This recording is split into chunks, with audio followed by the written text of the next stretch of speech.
It was a calm autumn night in one of Long Island's wealthiest neighborhoods. Inside his mansion on Middle Lane, millionaire Ted Ammon turned off the alarm and settled in. But by the next day, everything had changed. What police found in his bedroom would shock the Hamptons: a brutal murder rooted in jealousy, betrayal, and greed. Robert Theodore Ammon, known simply as Ted, was born in 1949 in Pittsburgh. Brilliant from an early age, he excelled in academics and sports, eventually attending Bucknell University, where he became student body president. After college, he joined Bank of America, passed the New York bar exam without law school, and soon entered the world of investment banking. By the 1980s, Ted had joined KKR, one of the most powerful private equity firms, and worked on the historic $31 billion RJR Nabisco deal. With sharp instincts and ambition, he built a fortune worth tens of millions.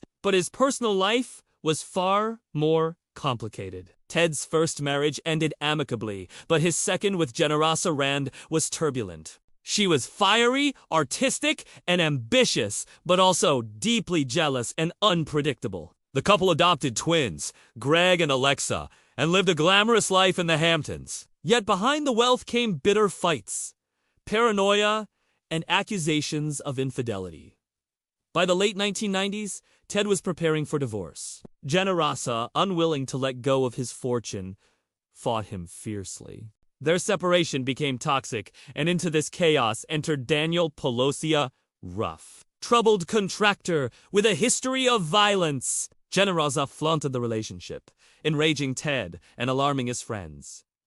He feared for his children's safety. Then, on October 20th, 2001, Ted was found bludgeoned to death in his East Hampton mansion. The alarm was disabled. There was no forced entry. Investigators believed it was someone he knew. Suspicion immediately fell on Generosa and her new lover. Just 3 months later, she married Daniel Pelosi. Witnesses later testified that Pelosi bragged about killing Ted. A friend even claimed Daniel returned from the mansion covered in blood, muttering, "I think he's dead." Generosa herself had allegedly offered money to have Ted beaten, but she died of cancer in 2003 before ever being charged. Pelosi went to trial in 2004.